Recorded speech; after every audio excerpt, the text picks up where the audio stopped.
Welcome back, and today's Ask Lou question is, how do I get over the fear of cooking the perfect meal? Or in another way, how do I become okay with the potential of stuffing up a meal? So here's a few truth bombs for you. First one is, you need to stuff up the meal to get better. Right now we are in week 2, almost going into week 3 of Ditch the Recipes. And in the first class, I said to my students, there's going to be elements of this where I love to throw you under the bus a bit. Obviously, I'm guiding, I'm teaching. We are following the path of cooking to Ditch Without Recipes. We are learning along the way. But at some point, I can't hold your hand forever. I need you to try. I need you to fail. I need to get you to think in certain ways that you're not ever going to do if you're following a recipe to the T and you're too scared to stuff it up. And so while no one wants to sit around the dinner table listening to everyone bitch on about how, can I say bitch? And while no one wants to sit around the dinner table and listen to everyone moan and groan about how you've served up a terrible meal and how you were so excited for it in yourself and you got it to the table and you're like, nah, it's not that great. Nobody wants that. But at the same time, you need to try. You need that reflection piece, that, oh, what can I do differently next time? The chicken was a little bit dry. Okay, how can I not make it so dry? Do I need to cook it for less time? Do I need to do this? Do I need to add more liquid into it while I'm cooking? There are a few things you could do. It could also be in the form of toppings.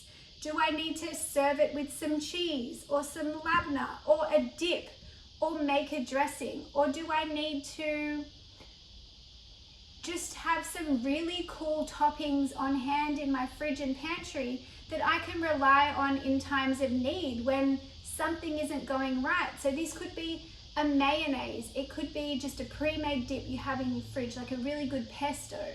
Pesto lasts for ages in the fridge. It could be like having a really good salsa in the cupboard, just something that you can rely on. You can open it up, chuck it on top, it's adding flavor and it's covering up your mistakes in a way. So I do this with my family. I have what I call, it's like the dude food savers. So for my husband, all I need to do is add bread, cheese, crispy bacon, something like that, and I know that the meal is going to be okay. And if underneath is like a kale salad, wild example because I wouldn't really do that, but if it's something like that where I know it's going to be contentious, I'm always adding something on top or on the side that I know will get me over the line. And I do that for me as well. It's not all about him, but for me, it's kind of the same. Cheese, bread, bacon, just something to get me over the line that it's okay. So like I just said with the sauces, mayonnaise on dried chicken kind of makes it taste better. Parmesan cheese on dried chicken kind of makes it taste better. Breadcrumbs on a dry pasta that doesn't really have much sauce makes it taste better. So having these little things that we can rely on takes the pressure off us. We know that we have a fallback. We know that we have that security blanket, and it also allows us to take the pressure off and just have the meal be what it is. So a huge part of this is being okay to stuff it up. You're never going to get better at cooking unless you stuff it up and then reflect on it and then try again. So this reflection piece, it's missing from every recipe out there. The end of the recipe is serve it up. It stores in the fridge for 2 to 3 days or in the freezer for 3 months. You're lucky if you get the storage bit.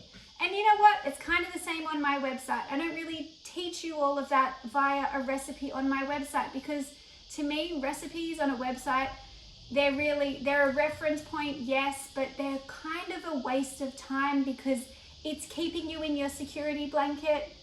You think that you're doing okay. You think that you're like on top of things.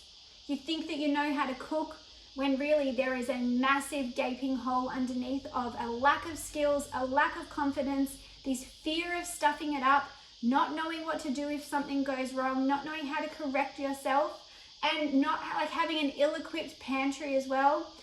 There's so many things that go wrong that like they're missing, but we can't see them because we're just there with a recipe. This is how I make crispy chicken breast. This is how I make a pasta. This is how I do this. And you're just like keeping it together on top. It's like a duct tape approach. So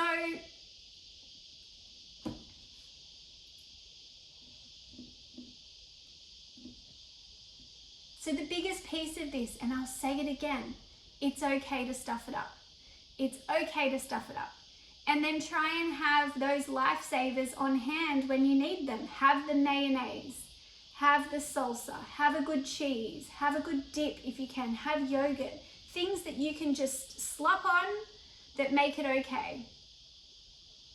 And at the end of the day, the next bit that you could do is go back to a few quick wins. So make the spaghetti bolognese that you love. Make like your special fried rice. And you'd say that, like if you're talking to your partner or something, I'll cook tonight, I'm making my rice. And they're like, oh yeah, cool. I love that one. They're making their rice. You know, just those ones that you have, your whatever, that you've put your flair on it. Go back to cooking that, get the confidence up, and then try again. So this is it for that question. I hope you enjoyed it. And if you want to submit your own question, you can do so via the link below, Ask Lou a Question, and I will answer it here on Kitchen Sorcery. And I'll answer it here for you. So thank you for watching, and I have a free guide. Head to my website if you want to save time in the kitchen, save your mental bandwidth. Head over to lunchladielou.com.au/hacks and get my free kitchen time hacks guide. It is a 5-day series, and it's going to help you get over those mental bandwidth hurdles, get over the feeling busy, and just start cooking delicious meals in the kitchen. So this is it. I will see you next week. Thanks for watching.